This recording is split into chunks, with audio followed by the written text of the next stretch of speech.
Muy bienvenidos sean todos y todas a una nueva emisión de Planeta Sapiens, este experimento social, este podcast, esta reunión, conversación entre amigos sobre cultura pop, películas y series y en realidad lo que se nos ocurra cada semana. Les habla Camilo Lenebach desde una helada, a veces lluviosa ciudad de Valdivia. Durante este último par de semanas en realidad dependido de la hora, del día, cómo está el clima. Y junto a mí se encuentra, gracias al gentil auspicio no pagado de Skype, Don Paulo Maureira. Paulo, ¿qué tal? ¿Cómo estás? Hola Camilo, hola gente, saludarlos a todos y bueno, recordarle que en las redes nos pueden encontrar en Instagram con el mismo nombre de nuestro podcast, Planeta Sapiens. Ahí estamos subiendo información de los capítulos. Camilo, que es nuestro community manager, está subiendo ahí algunas imágenes, sus memecillos. Y bueno, esa es la plataforma en la cual nos pueden encontrar ba- material bastante interesante y sobre todo, puta, conversar sobre lo que estamos haciendo. Yo creo que ya podría decirse que es semana a semana, así Sí, que si alguien quiere conversar acá con las dos personas que estamos llevando esto, Planeta Sapiens en Instagram. sí, por favor. La idea es conversar nomás, ¿cachai? Si igual nosotros, o yo trato de darle el tinte de eso, como de una página en que se pueda compartir opiniones de distinto tipo y la gracia es ir creando comunidad también, po. Así que eso, denles nomás, pues. Gracias a las personas que nos han escuchado durante estos ya casi 7 capítulos, si no me equivoco, eh, a una comunidad que va creciendo y nada, pues se agradece quedarse hasta el final, sobre todo que hay capítulos en que nos hemos mandado harto más de una hora. Tomás, Y harto más de una hora. Entonces se agradece la paciencia y el interés por los comentarios positivos que hemos recibido ahora que el Instagram está mucho más público, entonces hay más gente que nos ha escuchado. Y nada, pues todo lo que tengan para decirnos, insisto, se agradece. Oye, Paulo, para no darnos más vueltas, el día de hoy vamos a conversar de una película que yo te propuse que hablemos, en este caso, que tengo entendido que tú no habías visto. no la había visto y creo entender por qué no la había visto, porque vamos a hablar sobre una producción original de HBO Ujú, que no tuvo repercusión en las salas, exacto. aunque es un poco extraño esto porque se trata de una adaptación de un libro que es muy conocido. Yo creo que se trata de una de las distopías literarias más renombradas, con uno de los autores más reconocidos sobre esta forma específica de hacer literatura de ciencia ficción. Y bueno, partamos nada más con el nombre de la susodicha. Sí, no hay mucho misterio en realidad, porque el que se mete a escuchar este capítulo ya sabe que se trata de Fahrenheit 451. Sin embargo, es súper importante hacer la aclaración desde el principio que esta conversación va a ser sobre la película estrenada el año 2008, que es producida por HBO, producida y creada por HBO Films, como bien decía Paulo, que no llegó a los cines, sino que se estrenó directamente bueno, en la cadena HBO en sus distintos canales, en el HBO Go, en el año 2018, como decía, en mayo, el 19 de mayo del 2018 y que previamente tuvo un estreno bastante tibio en el Festival de Cannes. Estreno tibio en el sentido de que la recepción no fue muy amable con ella. Y para decirles en términos generales quiénes la componen, fue dirigida y desarrolló la adaptación, en este caso de la novela de Ray Bradbury, Don Ramin Barani, un director que no tiene mucho en su bagaje, en su filmografía, un director eh, tengo acá en la película Chop Chop, CH primero, SH después, y una más y Man Pushcart. Es un Pero, bastante dale. novel, bastante novato, por decirlo de alguna manera, y a mí me genera cierto tipo de suspicacias que le hayan dado una adaptación de un libro que es tan importante y sabiendo cómo son las personas que componen el fandom de la ciencia ficción más dura y sobre todo Rad Bradbury como este genio, este dios de las distopías, sobre todo, a mí me generó su resquemor, que ya vamos a hablar si es que son resquemores, prejuicios avalados o no por la calidad de la cinta. A nivel Exacto, de... perdón, solo para completar lo que decías tú, Fahrenheit 451 completa un poco esta trilogía de la ciencia ficción como que está ahí arriba, así como muy arriba, junto a 1984 y Un Mundo Feliz. Entonces, claro, llama la atención, como dices tú, que sea una adaptación, no sé si tomada a la ligera, pero me da un poco esa impresión, como que está tomada, no sé, a ver, suena feo decir que está tomada a la ligera, pero que en realidad la hicieron como para ver qué salía. Eh, Por el ritmo tal porque... vez de la película, yo siento que quisieron hacer un producto que sea de primera entretenido, que, Ujú, que, que te cause, una vez que la empiezas, que quieras llegar hasta el metraje final de la misma. Y siento que entre ese objetivo un poco falaz, como que la película va perdiendo profundidad, por decirlo de alguna ujú, manera. estoy de acuerdo. La película está protagonizada por Michael B. Jordan con la responsabilidad de darle vida al bombero Guy Montag, el protagonista de la novela y, reitero, de la película. Junto a él está Michael Shannon como el capitán John Beatty, que son ellos dos principalmente los protagonistas. Beatty, como el guía, el quien entrenó a Montag, y ambos están acompañados en un rol más secundario por la actriz Sofía Boutella, que interpreta a Clarice McLellan. La película parte, como ya adentrándonos en la película misma, parte poniéndonos en contexto en esta realidad distópica en este Estados Unidos que pasó por una Segunda Guerra Civil y en el que, bueno, la premisa conocida ya, yo creo, a nivel mundial del libro Fahrenheit se nos es mostrada explícitamente, porque acá las personas no pueden leer libros físicos, solo pueden leer lo que está disponible para ellos en esta nube llamada el 9, que nunca se desarrolla mucho. Y la película comienza mostrándonos a Montag haciendo lo que mejor sabe, siendo esta especie como de Cristiano Ronaldo de los bomberos que queman libros, porque mediáticamente es súper conocido, la gente interactúa mucho con la quema de libros. Y en ese sentido, los primeros, no sé, 15, 20 minutos de película son carta de presentación pura y dura del mundo que nos van a mostrar en la siguiente hora y tanto de metraje. Sí, sentar las bases, sobre todo los personajes, siento que es una muy buena jugada por parte de la película. Y sobre todo porque la historia también se sustenta en torno a al sentir del personaje que lleva a cabo Michael B. Jordan. Nosotros desde el primer momento que inicia la película vemos como él, pese a que se desarrolla como parte de ¿cómo podríamos decir? Policía. Son claro, son una policía, pero ultra militarizada, que responde al nombre del Escuadrón de la Salamandra y que se encarga de hacer redadas violentísimas que al mismo tiempo están siendo reproducidas por unos paneles LED, podríamos decir, que son los Ujú. rascacielos que inundan este Ciudades. ambiente neofuturistas muy, muy, muy clásicos de las distopías de ciencia ficción. Pero claro, en este caso nos muestran que también hay, cuando estos llevan a cabo sus redadas, como bien decía, hay reacciones por parte de las redes sociales con emojis que van emergiendo para demostrar que la gente forma parte activa de este Ujú. círculo mediático, que es como lo venden ellos, que son la quema de libros. Y hasta ese momento, cuando te muestran los personajes, vemos cómo son las relaciones entre Montag con Pretty. La película yo siento que tiene un ritmo súper como óptimo, como que ya te sitúan en la misma y tú quedas con esas ganas de seguir viendo más, porque al mismo tiempo, desde el inicio, te cuentan que el personaje de Montag tiene, tiene visiones sobre un pasado próximo que lo muestran a él siendo niño, viendo cómo su padre le mostraba estos textos prohibidos. Antes de seguir metiéndonos en la historia, quiero detenerme y no dejar pasar el hablar sobre ese contexto que nos presentan durante la primera parte, porque me parece que es lo más interesante que tiene la película. Como bien decías tú, los primeros minutos son súper atractivos y te enganchan, tanto por la presentación de los personajes como por la caracterización de este mundo, por la presentación visual del mismo.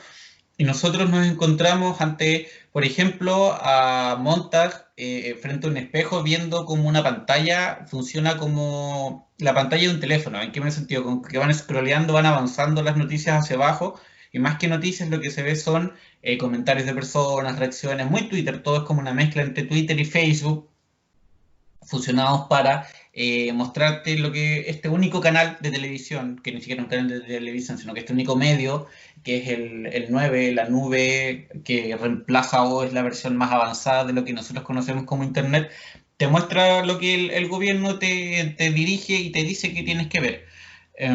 Por una parte, cuando yo por primera vez me encontré con la película, me pareció súper interesante eso. Me pareció que estaba como ante un capítulo de Black Mirror y teniendo eso en consideración, hacía que mi atención estuviera puesta en ella, como ya, ok, ¿sabes qué? Fahrenheit 451 tiene esta premisa, que no se pueden leer libros y todo, ok.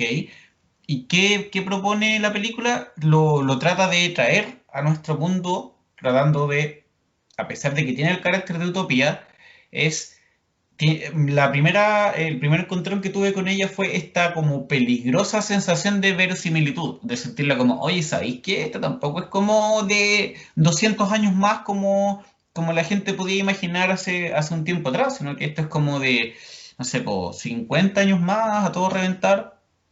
Hay tecnologías que son vigentes hoy en día. Vemos a Yuxi, que es básicamente una Siri que está en todas las casas y que coordina los hogares. La nube, como te digo, es básicamente Google con toda la mezcla de otras cosas. Entonces, la presentación de un mundo en el que se justifica argumentalmente súper bien la ausencia de textos escritos, de textos físicos, no textos escritos, textos físicos.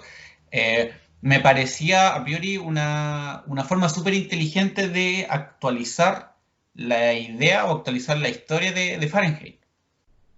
Sí, sobre todo, bueno, la presencia de este como monitor, podríamos decir que es Jixi, sobre todo porque yo encuentro que eso ya está en los hogares actuales, o sea, tal vez no es una idea que esté en todas las casas, pero sí hay personas que a través de una conexión Wi-Fi, a través de aparatos que son que te automatizan el control de las casas. O sea, ya quieres que la lámpara se prenda a cierta hora, ya, y también Ujú. la estufa pellets funciona de cierta hora a cierta hora. Entonces, claro, te ponen estas distopías, pero eso ya está acá.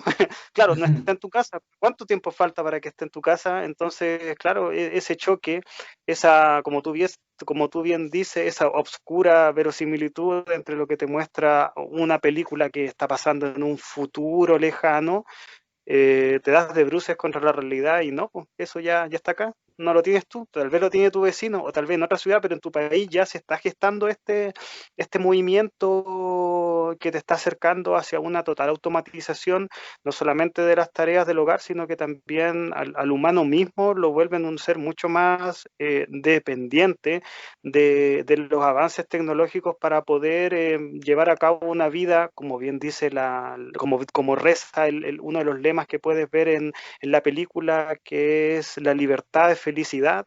Lo correcto es que la verdad, la felicidad es la verdad, ¿ya? Ya, ¿Por qué lo ya, noté? ¿Sabes que lo noté? Porque me llamó la atención, porque eso quiere decir que la ficción es infelicidad, pero eso es algo que vamos a desarrollar un ratito más cuando nos metamos más adelante en la película. En esta primera parte también se nos presenta el rol que tú algo tocaste, que tienen los medios en la como borregación, en el hacernos a todos mucho más, eso, borregos, ovejas, enjambre, lo que tú quieras, al estar siempre en la presencia de estos actos muy reality, o sea, el show de la quema de personas, el The Fire Show Tonight, que se llamaba, si no me equivoco, en el que te mostraban en vivo qué era lo que hacían estos policías, las salamandras. Ellos hacían un espectáculo, por eso hacía un poco este paralelismo entre Montag, casi como un Cristiano Ronaldo, que mostraba mucho la cámara, que todo el mundo lo conocía, que hacía todo para demostrar su superioridad y como que él era el mejor. Y eso es, insisto, el concepto de peligrosamente verosímil, peligrosamente cercano, si es que quieren, porque demuestra que hoy en día, en pleno 2020, también puede ocurrir, ¿cachai? Nada te dice que aquello que te está mostrando la prensa no está maquinado, no está elaborado. Es cosa de ver cómo han sido los discursos de los políticos chilenos a lo largo de esta pandemia, por ejemplo. Más allá de que uno puede estar a favor o no de las medidas o de las palabras utilizadas, obviamente hay un discurso que se establece y que se prolonga para mantener una idea, para crear primero un argumento y ese argumento justificarlo. Y se puede analizar de muchas maneras, con muchas herramientas, ok.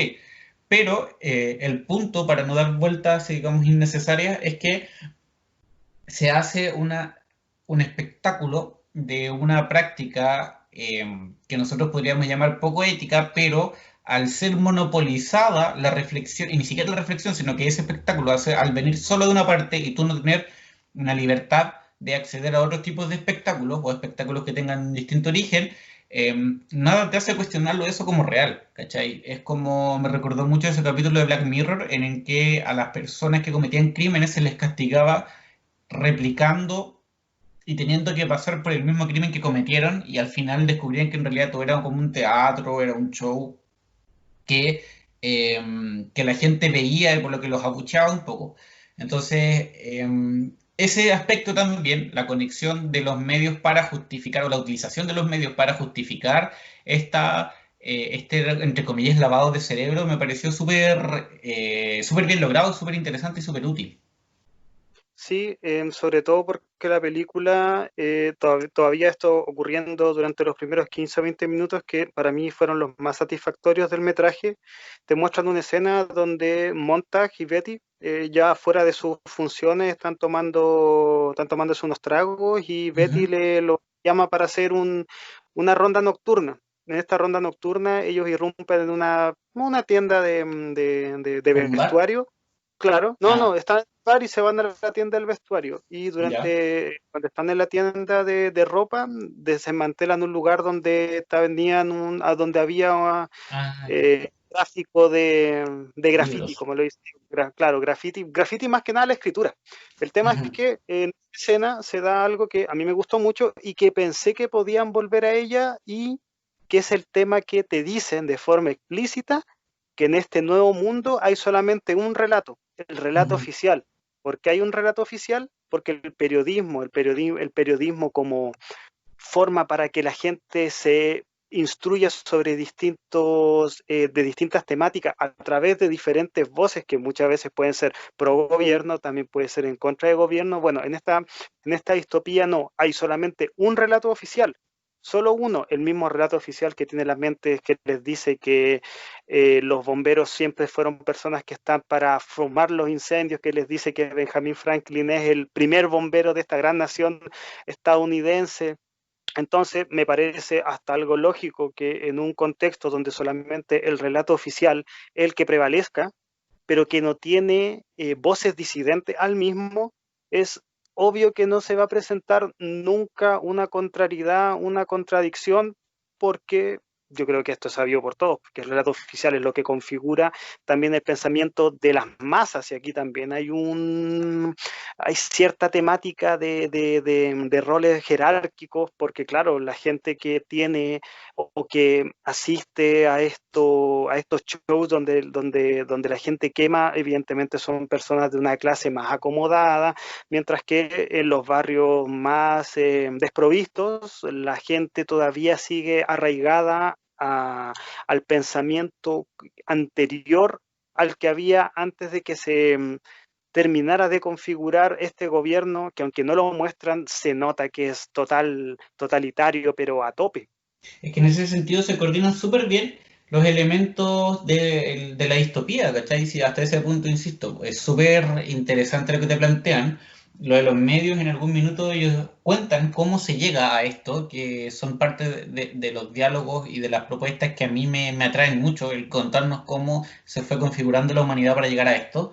Dicen, por ejemplo, que hoy en día todas las noticias son escritas por algoritmos y que incluso en el tiempo en que se realizaban investigaciones y las personas pasaban semanas realizando investigaciones para escribir una nota, las personas aún así no los leían, leían solamente los titulares y los titulares eran creados por algoritmos también. Entonces, rectifico, lo que escriben las noticias ahora son bots, los que escribían los titulares eran los algoritmos. Entonces, eso, volviendo a otros capítulos que hemos grabado, te tira como el palo, la cachetada súper fuerte en decir, oye, ¿sabes qué? Tú hoy en día lees con suerte el tweet, con suerte lees lo que la persona comentó en Facebook, y yo te diría que menos del 80 o 90% de... No, al revés, menos del 10% de la gente que revisa una noticia, porque revisamos o se nos cruza por delante una noticia, nos metemos a leerla. Entonces, ¿qué hace eso? Ah, ok, entonces no escribamos de cualquier cosa, ¿cachai? Centrémonos en los titulares y dejemos que las computadoras les digan a las personas qué es lo que, o sea, que las computadoras, perdón, los algoritmos creen titulares de acuerdo a lo que las personas están leyendo y fin de la historia. Entonces, en ese sentido, argumentalmente se logra justificar que ocurriera lo que ocurriera, o más que justificarlo, explicarlo. Como lo dicen por ahí, acá no era algo que el ministerio no nos impusiera o les impusiera a las personas de esta sociedad, sino que lo fueron dando, como que casi lo exigimos tener un mundo así. Sí, de eso se extrae del diálogo que tiene Clarice una vez que Ujú, El personaje de Michael B. Jordan tiene un encuentro mucho más cercano a ella, en el sentido de que Clarice le establece que después de esta Segunda Guerra Civil, el pueblo pidió ser adormecido. Y claro, ujú. evidentemente para la élite no hay mejor rebaño que el que quiere ser rebaño, y empezaron a configurar pensamientos preestablecidos, porque la gente, ellos mismos exigieron este placebo que los hiciera adormecerse, y que al final la sensación de ser confortable tenga mucho que ver con una ignorancia pasiva, más que estar despiertos y darte cuenta de todas estas contrariedades que te plantea la realidad. O sea, en la película tiene esos detalles de, porque por ejemplo, el personaje de Michael Shannon se encuentra con Clarice en un bar, y la mayoría de la gente está con lentes de realidad virtual. Ujú. O sea, ¿qué tan inmiscuido tiene que estar la tecnología en tu vida como para que llegues a ese estadio de desconexión total, y donde simplemente la entretención sea la única realidad que tú configuras como tu presente? El salir a evadir es como bien paradójico en ese sentido. Sí, sí, y yo insisto, hasta este momento la película, lo que hemos contado, puta, Mm, buen, bien, buen po. buen ritmo, personajes bien escritos, y te los muestran realizando actividades que tienen mucho que ver con la trama. Y yo siento que hasta ese momento, los primeros 15 o 20 minutos, la película va bien.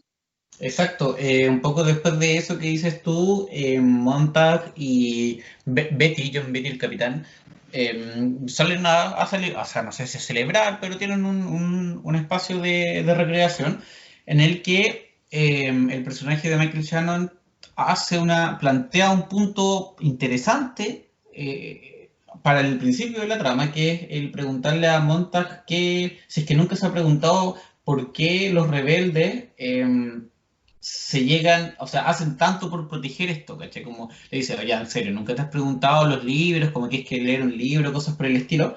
Y Montag se descoloca un poco, y a mí me llamó mucho la atención, lo encontré muy interesante, porque llamó la atención que en ese momento el capitán alude a la alegoría de la caverna, no sé si te fijaste o si recuerdas eso, pero le dice que ¿cómo vamos a saber que las sombras que estamos viendo en la realidad si es que nuestro cuello está encadenado para solo verlas a ellas? ¿Cachai? Hace como una cita más o menos así, pero que es evidentemente referente a la caverna, tira ese palo gigante, ya deja dando bote y después se desentiende y nada, siguen chupando, se ponen a como hinchar con otras personas y listo, vamos a la escena siguiente. Entonces, por ahí te plantean por una parte, ok, ya el capitán puede ser el capitán y este tipo como encargado de entrenar al resto y todo el cuento, pero tiene como su bichito ahí y plantea este primer bicho, esta primera reflexión o duda en Montag y posteriormente a eso, poco después, los llaman o sea, al personaje, como decías tú, de Sofía Butela Claris, que es esta como rebelde, pseudo soplona, como que vende información en la soplona de Betty y le entrega información a cambio de que él le perdone ciertos años de condena. Le dan el dato de una señora que tiene, que su casa completa es una biblioteca, que se termina inmolando en un ataque, hasta, insisto, hasta ese punto, aún una película súper interesante de una mujer que comete básicamente un acto terrorista, o sea, no un acto terrorista, pero que se suicida a un estilo que nosotros hoy en día asociaríamos como a ISIS o a grupos más islámicos. Y en esa secuencia, cuando encuentran esta casa llena de libros, Betty, el capitán, le dice a Montag que empiece a revisar, que aproveche de ver libros, que se nos confirma ahí que Montag jamás en su vida había visto un libro físico. Y le dijo, aprovecha este momento porque probablemente no lo vayas a tener de nuevo en tu carrera como bombero. Huele los tócalos, no sé, haz de todo. Y hasta ese punto, como que empieza a crecer un poco más esta duda, este bichito que se había plantado empieza como a agarrar cierta forma, hasta que él toma un libro de Dostoyevsky, que no me acuerdo cuál era ahora este libro, ¿tú te acordáis? No, no, no, no, pero Ya, sé que lo era voy a de... buscar, no te preocupes.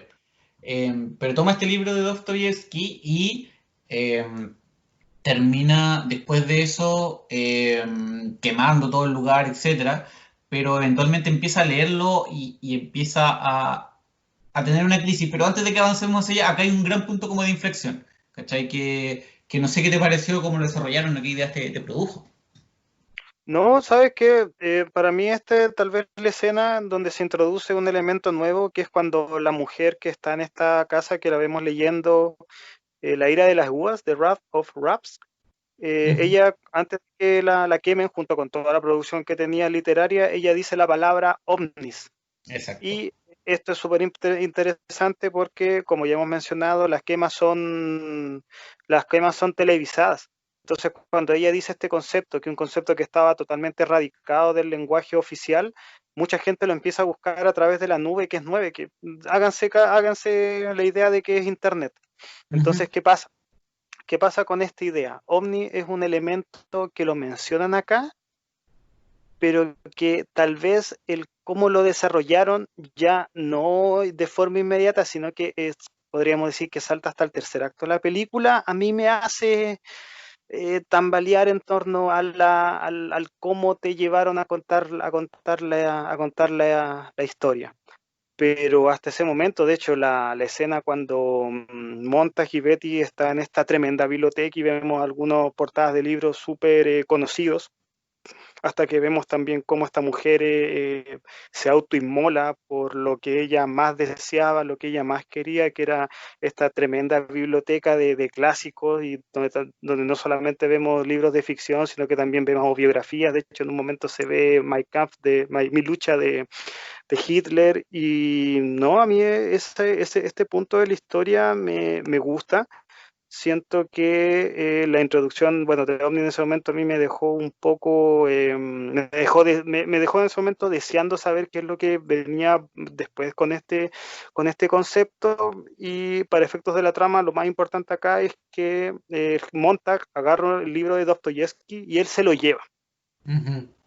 en ese momento, y nosotros también, por lo cual nos ha mostrado la trama, él ya tiene interrogantes que provienen en torno a las visiones nocturnas que tiene de su padre, que Ujú. él está en torno a una incógnita, porque a través de lo que vemos podemos ver que su papá ha sido enjuiciado por estos mismos escuadrón de la salamandra por tener producción literaria física. Entonces, Exacto. entendemos en ese momento las motivaciones del personaje. Memories from the Underground, Memorias del Subterráneo, es el libro que toma Michael B. Jordan antes de quemar la casa de la mujer. Perfecto. Eh, como dices tú, claro, empiezan a recordarse estos pasajes de su infancia, pero al momento, antes de eso incluso, de leer la novela, descubrimos que el mismo capitán, Betty, tiene escondidos por alguna parte de su oficina escritos con reflexiones que son súper profundas y súper existenciales, como que la vida es dolor y la única forma de sobreponerse a esto es viviendo cosas por el estilo, o es la muerte. Pero que va quemando a medida que las va escribiendo, como que escribe para recordar, las elimina y sigue.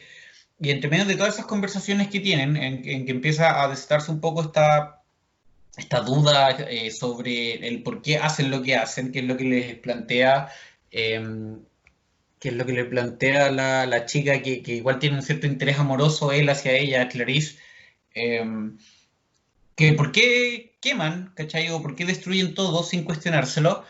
Las conversaciones más interesantes al respecto se dan en que, por ejemplo, el personaje de Pete, el capitán, le dice que el cuestionamiento, el humano de alguna manera, al tener todos estos libros a disposición, cuando le hablan de Nietzsche o les hablan de Freud o le hablan de un montón de otros autores, eh, de Kafka incluso en algún minuto, le dice que las personas terminan confundidas y con dudas existenciales que no las hacían felices porque al presentársele dos ideas, el hombre quedaba entre medio, ¿cachai? Entre medio de estas dos propuestas que no le permitían entender como su existencia y todo el cuento. Entonces, ¿qué le dice? ¿Qué es mejor que tener dos propuestas? No tener ninguna.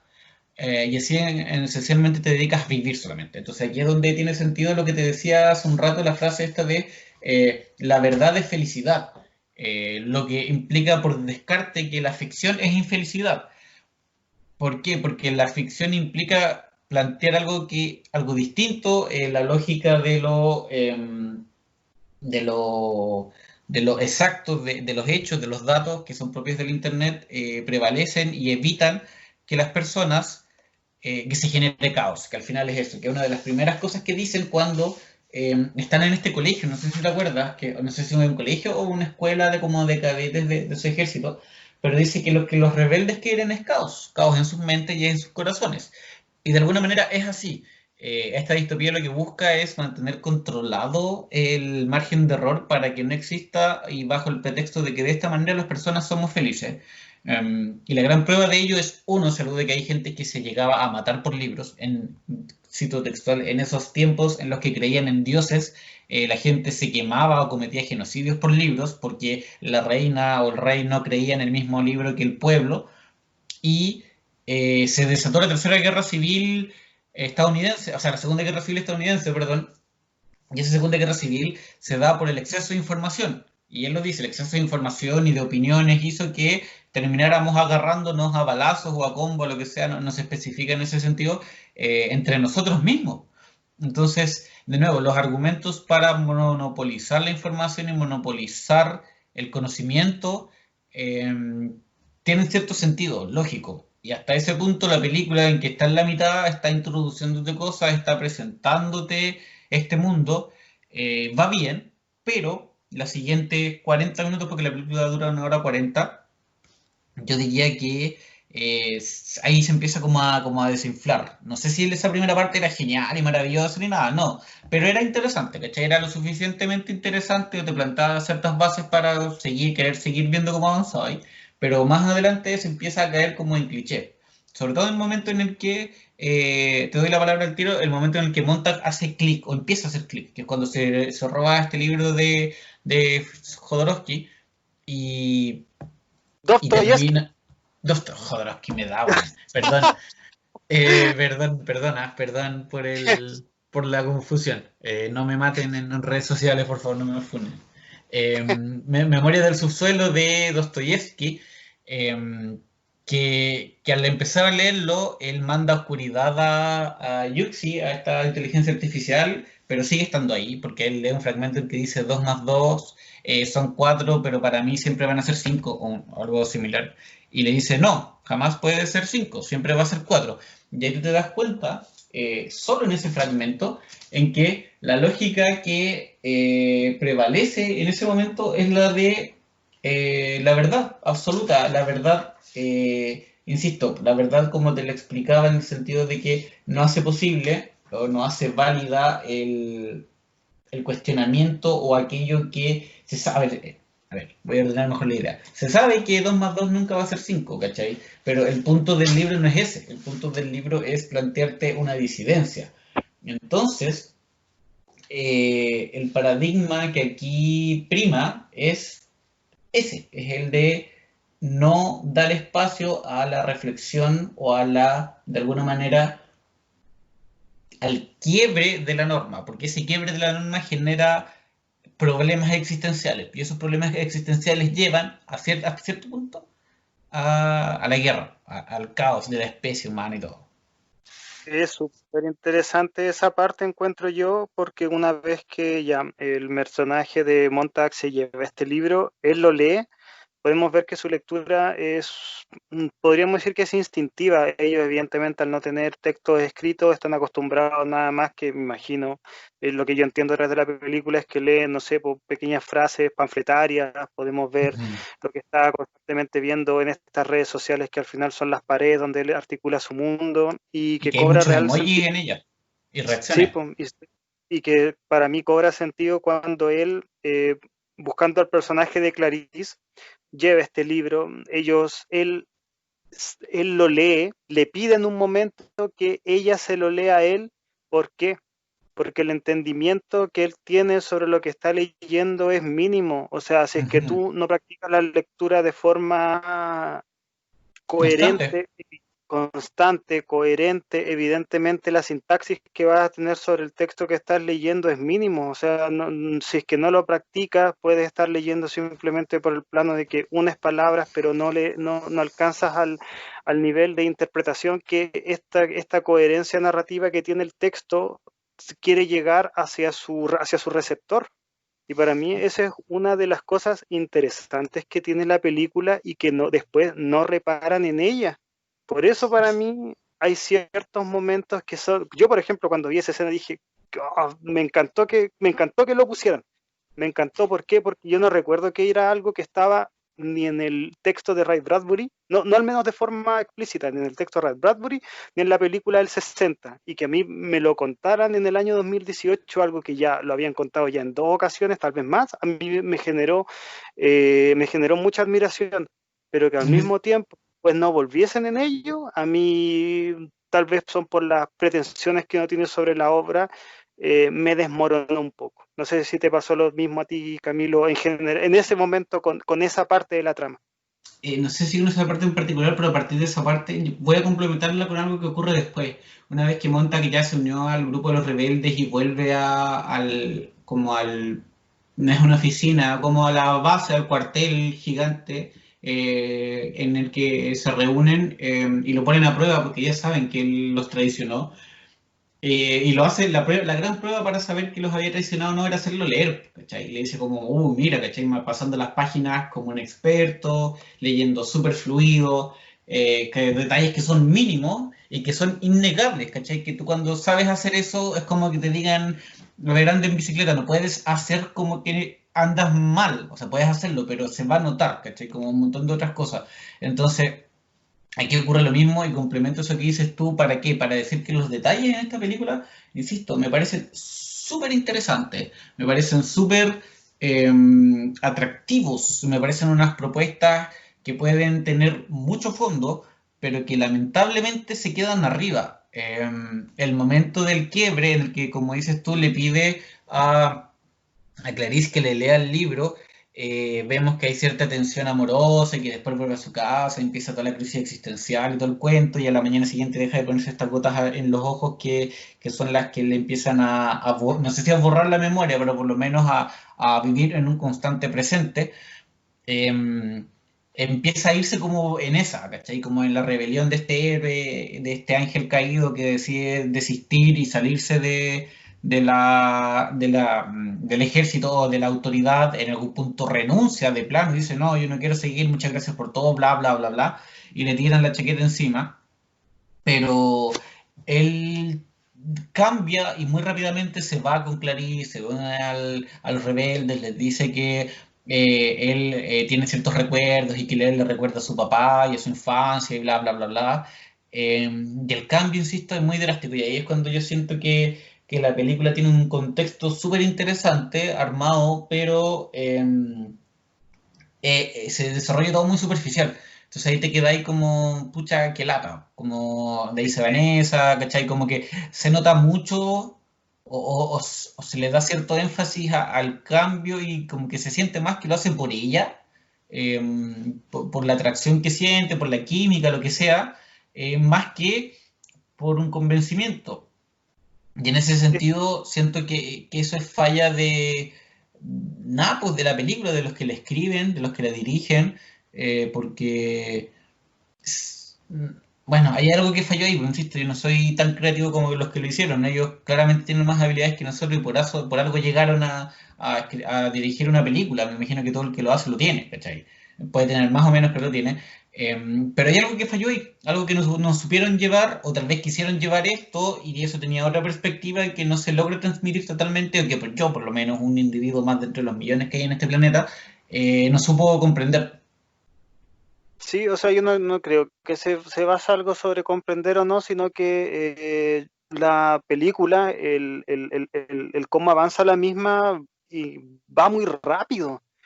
Mm, Entiendo yo que esto puede hacer efecto porque es una película para la televisión que tampoco te puede estar comiéndote el coco durante 40 minutos presentándote dilemas morales y las consecuencias que esto trae. Entonces llega un momento de la trama que es una vez que Montag y Clarice entran en esta habitación donde él escucha música, le ofrece comida, que mm, son cosas que pueden ser súper accesorias, pero que están ahí para demostrarte que hay un acercamiento que es amoroso y que yo personalmente encuentro que no le suma nada a la trama. O sea, mm, hay cosas súper interesantes que te plantean en esa misma escena, como lo que planteé de la sintaxis y el abandono de ella por dejar de leer textos escritos y más cuando estos no están presentes en su formato completo, pero la película abandona esa trama que pudo haberse desarrollado y te plantean lo que yo creo que de ese momento hasta casi el final de la película, que es una historia de acción, podría decirse, porque tampoco es que hayan persecuciones ni también un enfrentamiento, pero que adquiere el ritmo de la misma. La película en ese momento se vuelve mucho más genérica y por tanto siento que las sorpresas que te puedan ofrecer hasta llegando ya el último tramo de la misma son súper predecibles. Sobre todo a mí personalmente me pasó con el tema de las no son alucinaciones, sino los recuerdos que tiene el personaje de Montag. ¿Por qué?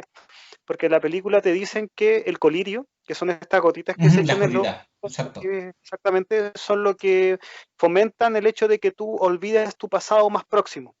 Él, al estar en conocimiento de esto, deja de ponerse las gotas en los ojos, por tanto empieza a tener sus recuerdos de forma mucho más vívida, mucho más gráfica.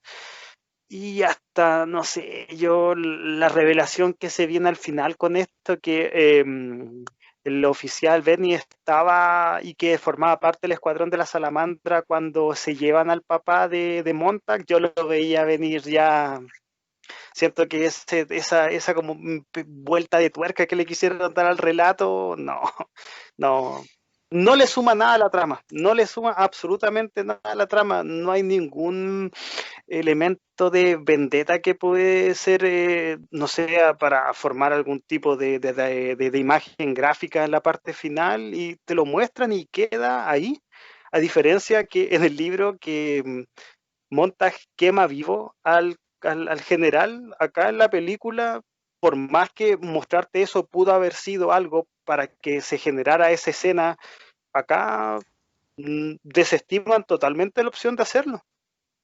Mientras hablabas de eso, me acordé de algo que estuve leyendo en la tarde mientras preparaba el capítulo. Leí un par de reseñas de la película y todo, y recordé una que me llamó mucho la atención, una reflexión que se acercaba mucho a lo que decías tú, en lo que dice, lo voy a leer porque la tengo aquí textual, es del sitio Spin-off.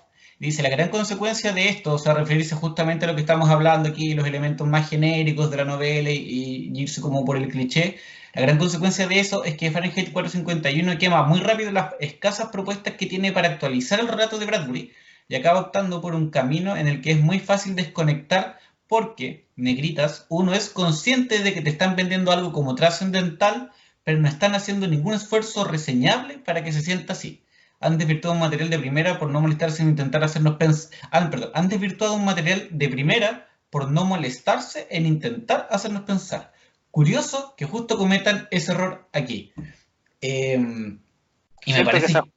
realmente a lo que hemos estado hablando durante buena parte de la conversación, que buenas ideas bien planteadas, que es muy importante cuando se las tiene, pero que las abandonan y parece prácticamente un acto premeditado.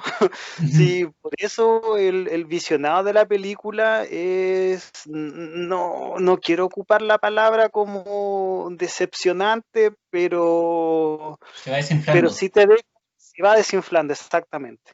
Ese último punto me parece que, insisto, es como el que te deja más como wow, ¿cachai? Es curioso, como bien dice el autor de este review, que justo cometen ese error acá, pues, ¿cachai? Que tratan de contarte la historia de las cosas importantes, ¿cachai? O de lo importante que es el hacer algo nuevo, es el proponer, no opten por eso, sino que, o jugársela, ¿cachai? Sino que quedarse en el común, en el cliché, en la superficie, que justamente lo que critica de alguna manera, o una de las interpretaciones que se puede hacer a la crítica del libro en la que se basa la película.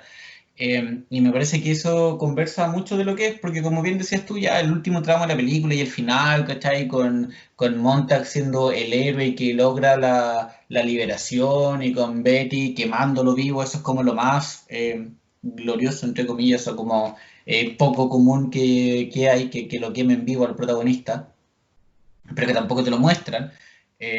Entonces, todo al final termina siendo como un mes bien grande, como un inicio que era súper prometedor y que me pasó a mí que el recuerdo que yo tenía, como para que la gente sepa, cuando yo le hablé a Pablo de esta película, era justamente las cosas que esbozamos al principio, ¿cachai? Que era como un capítulo de Black Mirror, que encajaba súper bien las ideas del libro, como las premisas en un mundo tecnológico y en un mundo actual, ¿cachai? Como que era una cachetada súper grande que era como, oh, hola, el libro se cumplió, estaba pasando. Pero cuando la estuve viendo ayer para preparar el capítulo, más detenidamente, como con más pausa, eh, te encontráis con esto, pues me encontré en algún punto en la mitad así como, como que en realidad se empezaron a preocupar de esto, y cuando hoy día ya me puse a leer reviews, comentarios, críticas y distintas cosas, me encontré que eso fue una constante, ¿cachai? Que de las cosas que leí, pues, o sea, las críticas en su mayoría en realidad le hicieron mierda, ¿cachai? Como todo súper mal en Rotten Tomatoes, en Filmanity, todas esas páginas como especializadas, la valoración es súper mala. Entonces, haciendo esa un poco, esa investigación, comillas, uno entiende igual lo que tú decías al principio, que no es una película de la que se sepa mucho. eh, una, porque no llegó a los cines y tal vez no era la intención, tengo entendido que llegara a los cines, pero porque mediáticamente tampoco yo pasó desapercibida, o sea, yo me enteré de su existencia porque viendo alguno de los HBO en algún momento durante el año pasado, la vi y decía Fahrenheit 451, pero veía a Michael B. Jordan en una estética mucho más moderna y dije, oye, ¿y esto qué, qué es? Y por eso me quedé viéndola.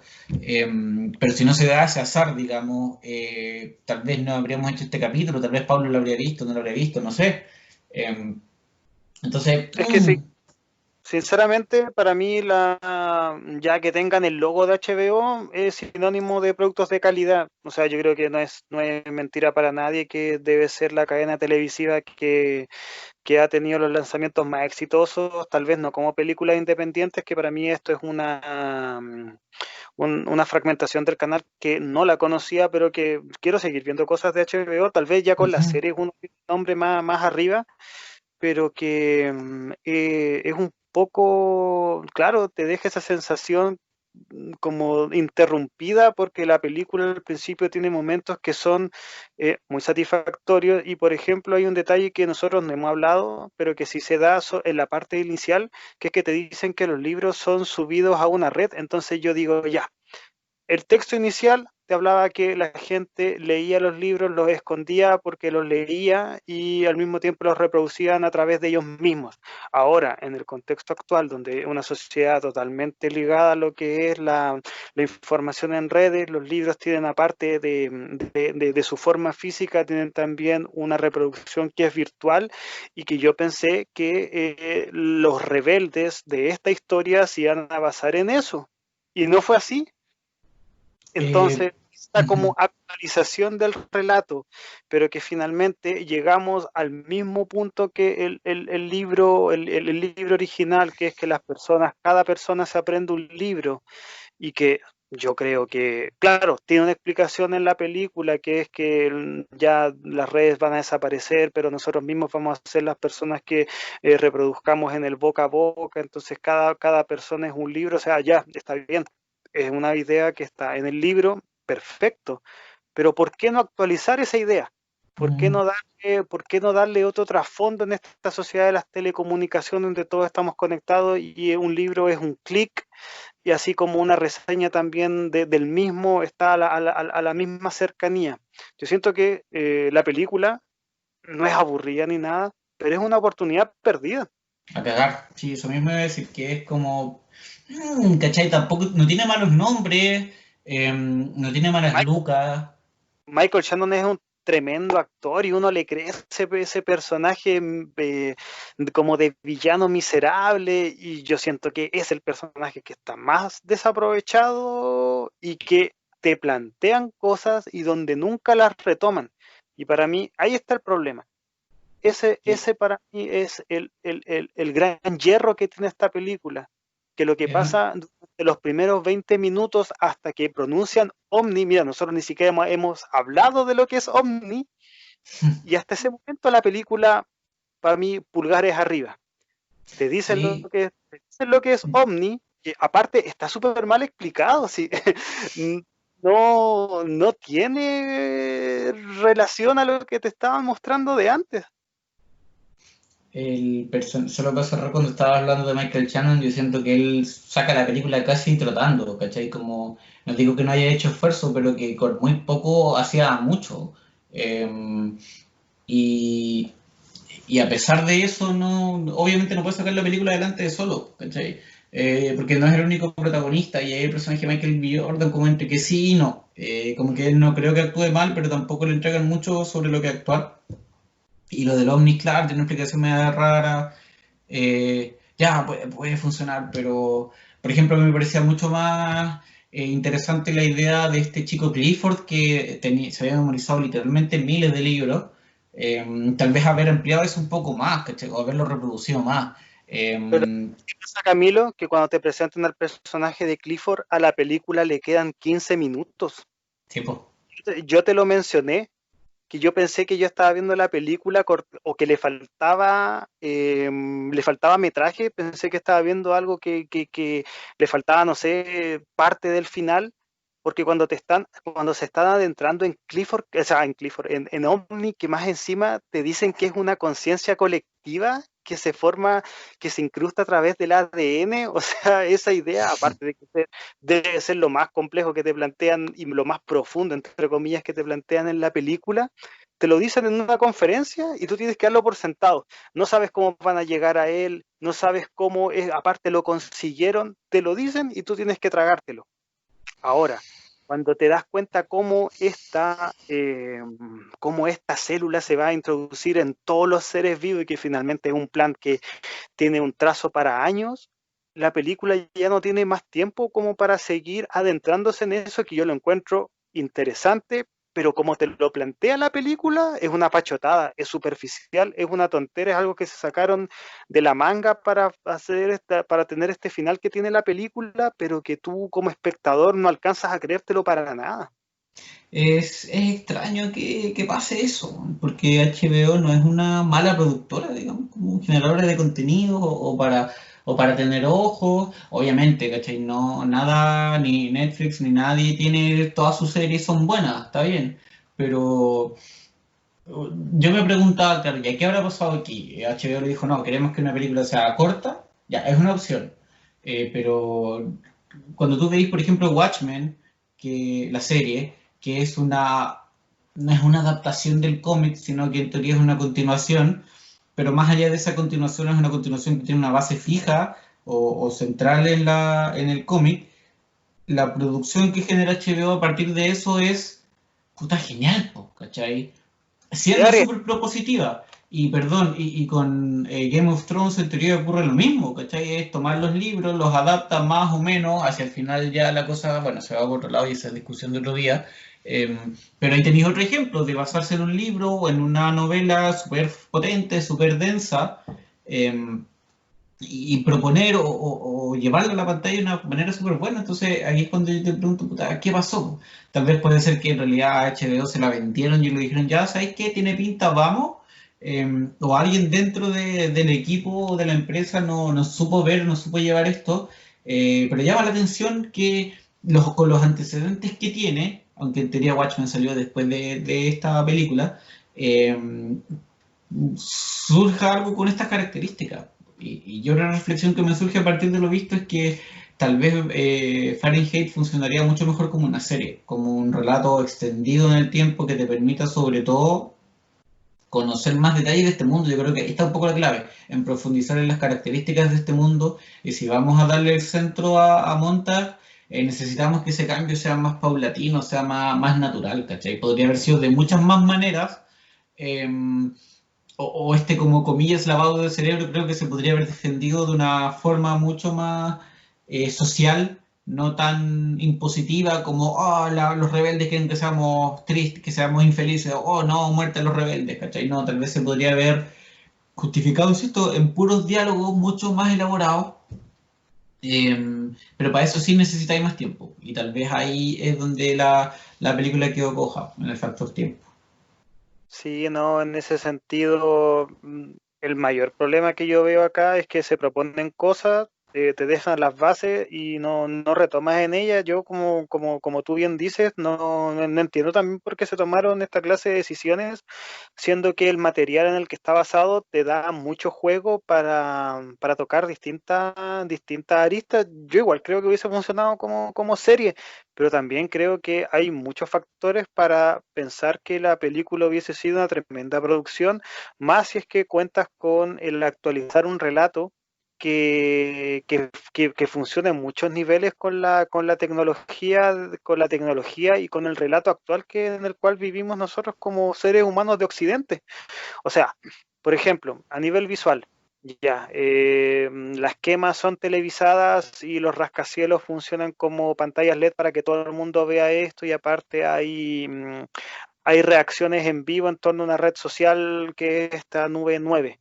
Ujú. Eso yo creo que ya está bien que te lo muestren, pero si es que tú buscas impactar con eso, son imágenes que tú ya has visto en Llegaste 30 años después, pues, bueno. sí, pues, incontables distopías tienen este mismo estilo visual y como te mencionaba antes de empezar a grabar, lo primero que uno recuerda una tremenda cara en una pantalla de un edificio es Blade Runner. Sí, pues. Entonces, ¿cómo puede hacer un relato de una fuente que es tan original y al final cuando la planteas nuevamente 30 años después pareces el remedo de una cosa que ya se hizo y mucho mejor? Y lo plantea, insisto, uno de los grandes problemas es que hace todo esto por arriba, ¿cachai? Entonces, por último, ya, ok, toma la idea de Blade Runner como referencia, dale, ¿cachai? Si es bueno, pero tómale el fondo. Aquí vuelvo a la conversación que tuvimos sobre la trilogía de Star Wars en nuestro primer capítulo, que al final quedarte en la superficie no te va a dar buenas cosas si es que no te preocupáis de la historia, pues al final es tomar la esencia lo importante, y en esa esencia tú podís modificar cosas y te la vayas a jugar cambiando cosas, pero en ese cambiar cosas vayas a salir ganando, porque vas a mantener la esencia de la historia que estés tomando como base o como inspiración, pero tenéis que jugártela, ¿cachai? Y acá no pasó, aunque, insisto, aunque hubiesen tomado como punto de referencia Blade Runner o lo que haya sido, si tomáis la estructura, pero no el fondo, te va a quedar esto, con una cuestión que se siente, ¿cachai? No, Así, insisto, así es. Se siente vacía, así es el tema. Yo siento, Camilo, que hay un buen precedente, hay ciertas imágenes que funcionan, otras no tanto, pero cuando nos vamos al medio del asunto, que al final lo que sustenta un buen relato de ciencia ficción es la profundidad de los hechos con los cuales se pretenden hacer paralelismos en torno a una distopía, en torno al mundo actual, te quedas con las manos vacías y mm, totalmente desprovisto de algún tipo de retórica que te haga reflexionar después de ver esta película. Si yo siento que lo peor que puede mm, hacer un film que trata sobre una distopía es que no te deje nada. Y exacto. lamentablemente siento que esto es lo que pasa con esta versión de Fahrenheit 451, que puede Sí, funcionar como un ejercicio de entretención, perfecto, pero que uno cuando se sienta a ver algo que viene de Ray Bradbury, pretendes que te deje una idea superior, pretendes que te hagan tambalear un poco tus cimientos, no sé, tus concepciones en torno a la realidad. cuando creo que las cosas más interesantes que tiene la película, eso es algo que también leí en la tarde, que tiene una mezcla como que a veces como que se va a ir a la parte de la acción, pero no es una película de acción. Entonces, que hay cojo por ahí también. Los elementos más fuertes para mí de la película son las conversaciones. Entonces, tal vez podría haberle llevado a eso. Y una película de Fahrenheit tal vez no necesita, o probablemente no necesita grandes elementos de acción. Necesita buen diálogo, necesita lo que decís tu tema, pues, ¿cachai? Que te deje para investigar y para buscar. Y se esbozan, pero el problema es que en ese sentido la hipótesis de la película o la hipótesis que plantean esos diálogos no se sustentan, pues quedan en el aire y sirven nomás para, en este caso, para cambiar la actitud de un protagonista, de un personaje, y en el caso del capitán Beatty realmente no sabemos para qué funcionan, porque como decís tú, está el cabo suelto de que el tipo tiene ciertas dudas, se ha cuestionado o ha bailado con la idea extraña de lo que son los libros durante su vida, pero ¿para qué? No sabemos. ¿O qué ha generado en su vida? No sabemos. Uno puede hacer la lectura, ¿cachai? Y darte 50 vueltas para llegar a un punto, sí, que el tipo, no sé, bla, bla, bla, está bien. Pero la idea tampoco es que hagáis toda esa pega tan esforzadamente tú, po, ¿cachai? O que en el peor de los casos te hagan que te quedes con las ganas de darle esa vuelta, pero este no es el caso. Llegáis al final y es como puta, ¿y por qué? Como, nada. Sí, pues, o sea, lo que parte siendo un personaje que tiene cuestionamientos que son súper lógicos, porque nosotros sabemos que el personaje vivió en la época cuando los libros todavía no eran ilegales y que Ujú. por algo tiene de forma tan oculta y con tanta culpa propia de tener este bolígrafo con el cual escribe estos pensamientos que aparte son citas que tienen un valor literario súper rico y que él mismo las quema como una especie de purificación de sus mismos pecados, al menos como yo lo entiendo, y no se repara después en eso. Después vemos un personaje que está ofuscado y porque para la trama le sirve que sea así, y todos los matices que planteaste al principio los dejaste en nada. Mm. Entonces yo puedo interpretar de que o la película tuvo algún corte a nivel Edición. de dirección, claro, de edición, o que finalmente por impericias del mismo guionista son cosas que se plantean y que después simplemente no reparaste en ellas porque o te faltaba tiempo para hacerlas o que no les pareció atractivo para pensar en el público de mostrarlas, pues en ese sentido yo ahí encuentro que están las mayores errores, porque para mí son errores, es algo que no me gusta una película, lo clasifico como error del film y como, insisto, vuelvo a decir, la película no es para nada aburrida. Yo, por ejemplo, he visto acá unas reseñas que la tratan de bodrio infumable, no, para mí, de hecho, si se la tengo que recomendar a la gente, perfecto, o sea, si es que más encima la ves y después quieres leer de qué se trata la obra original, pucha, salimos ganando todos, Ujú. pero como adaptación, como profundización de una trama, de un libro, pucha, siento que le tiene una pata buena de las tres de esta mesa que cogea todo el rato.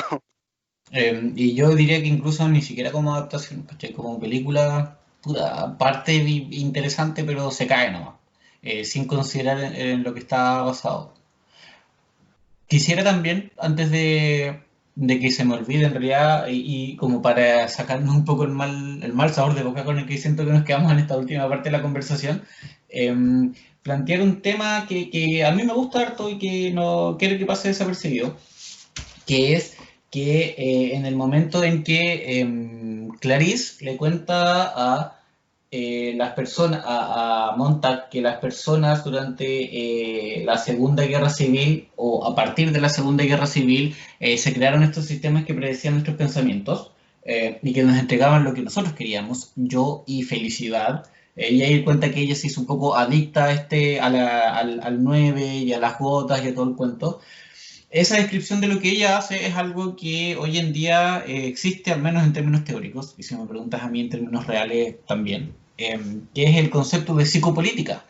La psicopolítica es una idea planteada por un filósofo surcoreano que se llama Byung-Chul Han, que si pueden leerlo, léanlo, que algunas entrevistas de él de hecho han salido, sobre todo por lo menos en las primeras semanas y meses de COVID, en medios europeos y bueno, algunos medios chilenos igual han hecho réplica de eso. que en este concepto en particular, a lo que él alude es a la idea de que a los humanos o las sociedades pueden ser, sus pensamientos pueden ser predeterminados en el sentido de que a partir del comportamiento en redes sociales, a partir de la posibilidad que te entregan estos espacios digitales de cuantificar todo, mediante algoritmo tú puedes decir, ok, las personas tienen cierta tendencia a, ya por ejemplo, tú y yo, tenemos cierta tendencia en redes sociales a visitar páginas de cómics, de películas o de cierta arista. Eso se establece dentro de cierta categoría. Se entrecruzan con qué tan seguido nos metemos, cuáles son las palabras claves que buscamos en buscadores, en reproductores, en todo lo que sea. Y a partir de eso, por ejemplo, se vende esta información o Facebook entrega esta información, como ocurrió en algún momento, y se te genera una propuesta publicitaria. ¿Qué es lo que te promocionan en YouTube? ¿Qué es lo que te promocionan en Facebook? ¿Qué es lo que te promocionan hoy en día en cualquier página o sitio de Internet? Y además de eso, que funciona para eso la psicopolítica, que es básicamente observarte, no sé si escondidas, pero es utilizar la información que tú libremente entregas para establecer un perfil tuyo en términos digitales y en términos de Internet, eh, buscar influenciar el comportamiento de las personas partiendo de esta base de cuáles son sus patrones para obtener fines que cada uno quiera. Entonces, esta idea que plantean acá de predecir nuestros pensamientos o nuestras ideas no es irracional, no es ficción, es real, está teorizado, como te digo, y se ejemplifica en algo muy concreto como lo que ocurrió en Cambridge Analytica. El caso de Cambridge Analytica, para los que no lo conozcan, en términos muy generales, es que Facebook vende la información de sus usuarios a esta empresa, Cambridge Analytica, una empresa británica, que la analiza y mediante algoritmos empieza o colabora o trabaja con el equipo de Donald Trump. ¿Y qué hacen? Entre otras cosas, ver qué comportamientos tienen en Facebook estas personas cuya información fue entregada, fue vendida, y empiezan a sugerirle cierto tipo de publicidad, cierto tipo de noticias a favor o en contra de Trump o de Hillary Clinton, o sea, a favor de Trump siempre, y algunas veces difamando a Hillary Clinton, o otras veces provocando que gente que, por ejemplo, no fuera partidaria de Trump tendiera a obligar o a descartar a Hillary Clinton como opción. Y en un documental que está en Netflix, que se llama Nada es privado, una de las víctimas de esto cuenta su historia y cómo demandó a la empresa y a Facebook por publicar su información. Se hace referencia a esto y se hace referencia a cómo, por ejemplo, en África, en algún país que no recuerdo específicamente ahora, lo que se hizo fue crear una campaña en Facebook para que la población juvenil no fuera a votar, bajo el argumento de que la clase política y los que se estaban presentando no eran representativos y que la democracia o la clase política necesitaba ser castigada, ¿cachai? Y para eso no había que ir a votar. Pero lo que buscaban con esto era en realidad que el público objetivo o el público más probable que votara por candidato X de izquierda no fuera a votar para que el candidato X de derecha ganara por falta de votos de su adversario. Entonces utilizaron en este caso esa información para influir en el comportamiento de las personas, psicopolítica, insisto, para que no realizaran algo, que en este caso ir a votar, bajo un montón de argumentos que parecen lógicos y bla, bla, bla, bla, pero que al final del día son manipulados. Eh, entonces eso es algo que plantea la película, insisto, en términos de argumento, eh, y Y no, que... vuelven, ¿Cómo? no vuelven a ello después. Y nos vuelven a ellos después y se queda en un diálogo súper interesante, pero queda ahí, pues, ¿cachai? En esa misma secuencia, la misma Clarice habla de que el gobierno empezó a eliminar lenguajes por eliminar ideas, ¿cachai? Y podemos meternos en la discusión que tuvimos con Arraiga largo y tendido, pero quedan dando vueltas, pues siendo que hay cosas que ¿por qué saco a colación la psicopolítica? Porque yo la vi, el diálogo lo identifiqué y dije, esto es psicopolítica, ¿cachai? Y es una idea súper potente para nuestros días, es una idea que está ahí, ¿cachai? Que lo estamos viviendo, que nosotros al mismo hecho de estar interactuando y de tener un Instagram como el que estamos teniendo en Planeta Sapiens, somos objeto de este ejercicio. No lo aprovechan. Volvemos yo creo que es al punto final o al común denominador que nos entrega esta discusión, que es que la película se farrea una oportunidad súper grande. para el momento en el que estamos, para más encima la película situarse en un Estados Unidos distópico, siendo que siento que ese mismo pueblo está viviendo ya su propia distopía, pues al ser gobernado por alguien tan magnánimo en el mal sentido de la palabra como Trump, claro que sí, pues se siente como una oportunidad perdida. O sea, Cambridge Analytics fue un golpe que yo siento que nos situó por primera vez en unas redes sociales que se acomodaban de forma no orgánica a la vida de las personas no orgánica. ¿Por qué? Porque esta información que, como tú decías, que se filtró, no fue a sabiendas de la gente que participó en esta clase de experimento que finalmente llevó a este hombre a la presidencia. O sea, nosotros estamos viendo psicohistoria. Yo siento que todos los días al estar vinculado a una red social, no sé si por ejemplo Camilo tú has visto que esta semana se ha dado el fenómeno que la gente postea un quiz de tendencias políticas, donde la gente sale más ligada a a No, un pensamiento libertario, un pensamiento más igualitario, un pensamiento más neoliberal, a un pensamiento económico más comunista, y es exactamente la misma, el mismo modus operandi que se ocupó durante aquellos años. Entonces, pucha, es todo cíclico, es todo presente actualmente, y si una película tiene, con más encima, con la repercusión que tiene una plataforma como HBO, pierde la oportunidad mostrándote que tiene las herramientas para llegar a ello, mm, y deliberadamente no ahonda en aquello. Pucha, evidentemente uno cuando lo ve y lo identifica, se siente desilusionado, se siente con esa sensación del quiero y no puedo.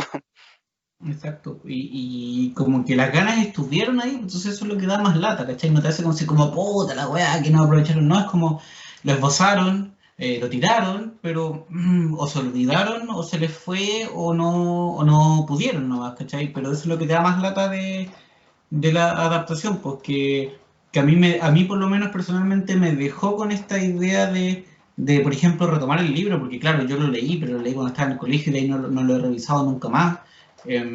Pero te deja esas ganas de meterte en eso, ¿cachai? Y eso te lo dan los detalles, la contextualización, esa primera parte de la película, que funciona súper, súper bien. Y eso es lo que frustra un poco, porque como dices tú, al final se caiga y puta que lata, ¿cachai? No puedo, como que ya no puedo seguir hablando sin volver a oportunidad desaprovechada.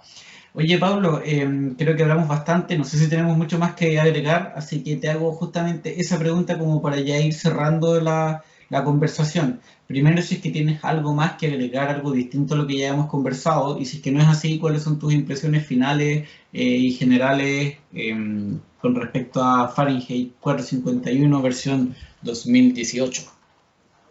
Bueno, agregar, yo creo que no mucho más, más que nada decir nuevamente que la película te plantea cosas que visualmente se ven bien, argumentalmente lucen mejor, pero que evidentemente si es que las muestras y después las escondes, la reacción no va a ser buena. Pues entonces yo entiendo que hayan críticas tan descarnizadas, siendo que la obra en la que se basa tiene tanto impacto, sobre todo, como ya dije al principio, con un público, un fandom que es tan férreo como el de las distopías de ciencia ficción, pero que si alguien la quiere ver porque constantemente está en la parrilla de las distintas variedades de HBO que están ahora en la televisión por cable, que la revisiten, y que que su visionado lo lleve a revisitar la fuente original.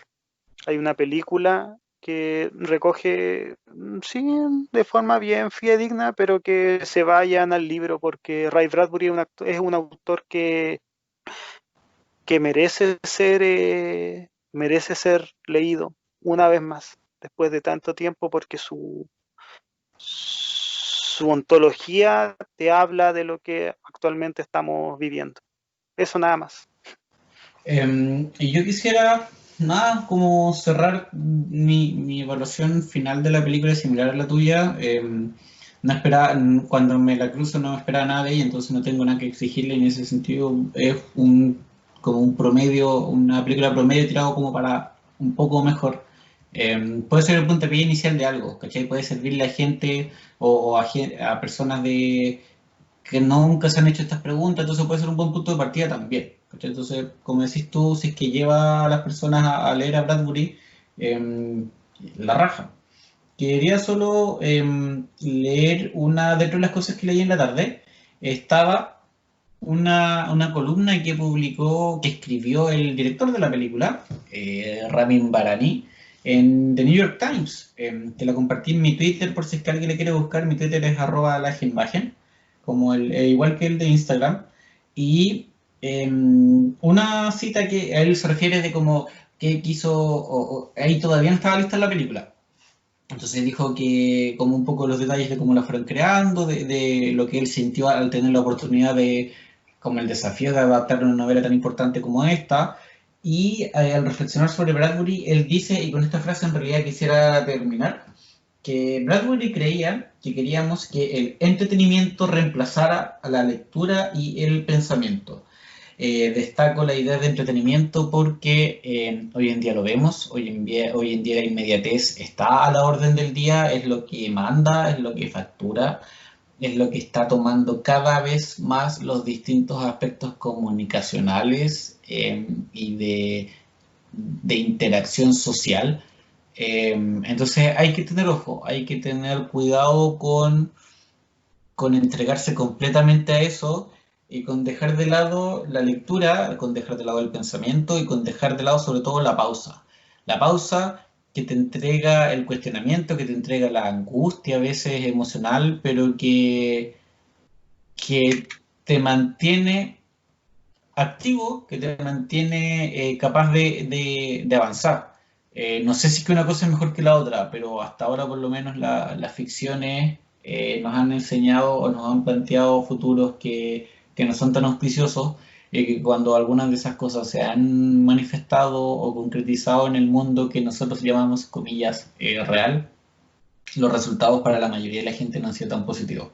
Así que la invitación final es a eso, es a no descartar las cosas por su extensión, a no descartar un podcast porque sus capítulos duran más de una hora, a tratar de llegar al final porque ahí también hay como un manifiesto un poco, ¿cachai? Como hay un planteamiento de querer defender la conversación que es lo que nos permite crecer y avanzar como personas y como sociedad. Me parece Con una esa... Me parece una reflexión súper interesante, Camilo, y yo creo que es el colofón perfecto para darle el final a esta conversación que hemos tenido ahora, esta crítica. Siento que más que una reseña hicimos una valoración personal, pero que tiene que ver también con los puntos objetivos que te muestra la película. O sea, bueno, todas las críticas vienen en base a una subjetividad propia que tenemos los sujetos, pero bueno, esta es la nuestra. Y lo importante es que también hayan voces que sean disidentes a la misma y bueno, así todos vamos formando un diálogo enriquecedor. No todos podemos pensar lo mismo y para eso estamos acá, para conversar. Exacto. Ya pues gente, muchas gracias por estar ahí, gracias por aguantarnos durante esta hora, veintitantos minutos, y nos estaremos leyendo en Instagram y escuchando hasta una próxima oportunidad. Hasta luego, chao.